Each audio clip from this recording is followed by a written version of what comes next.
So at Dharaksha Ecosolutions, we are making an attempt to solve the problem of crop stubble waste burning. Cause of burning the paddy straw waste that is so high that it turns the entire North Indian cities into a situation like gas chamber.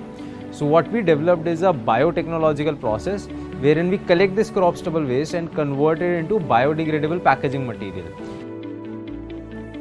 While with our intervention, we are able to clear off the entire fields in just 3 hours. So this is a win-win situation for the farmers who were seeking an alternative to crop stubble waste burning. So we are able to save their organic matter, save their friendly pest, while providing them a secondary source of income and clearing their fields in an even faster fashion. So solutions that are both scalable and profitable can be invested into as investors. So really that is one opportunity where we look for, the best of both worlds, where you do business with a purpose.